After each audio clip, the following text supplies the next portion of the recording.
په شمال ختیځه حوزه کې د آمو سیند غاړو رغولو په دوام د تخار ینګي قلعه ولسوالۍ وروسته تازه په درقد ولسوالۍ کې د دې پروژې اتم لاټ چارې پیل شوې.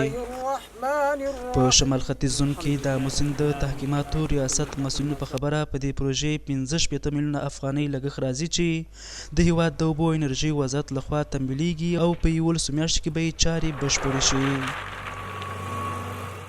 دا ان شاء الله په 10 میاشتو کې به دا خلاصيږي. د دې لګښت چې دی ټول د امارت د خپل بودیجې نه کوي، د کې خارجي بودیجه نشته دی او د دې مصرف چې دی 15 میلیونه ان شاء الله په دې مصرف راځي.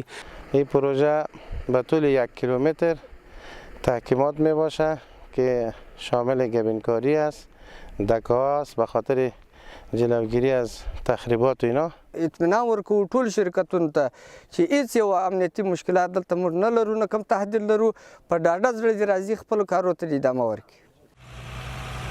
په ورته مهال د تخار درقد ولسوالۍ اوسیدونکي د دې سترې پروژې چارو په پیلېدو خوښي څرګندوي او په خبره یې د چارو په بشپړېدو سره به په دې ولسوالۍ کې د زرګونه زره جریبه کرنیزو ځمکو او د استوګنو کورونو د تخریب مخه ونیول شي. یعنی پروژه‌ای که از طرف امارات اسلامی یعنی به ما رسیدگی هست، یعنی 100% یعنی مشکل ما مردم حل می شود. له دې سره هغه کارګر چې په دغې پروژې کې ورته د کار زمینه برابره شوې خوښ دی او ویاړي چې د اوبو په مهارولو او د هیواد په آبادولو کې خپله برخه په خورا هیوادنۍ مینه پالي. دولت میخواهیم که این پروژه را برای ما کارایش اضافه کنند که ما مصرف کاروبار باشیم، ملت ما در کشورهای خارج در کشورهای همسایه نرم.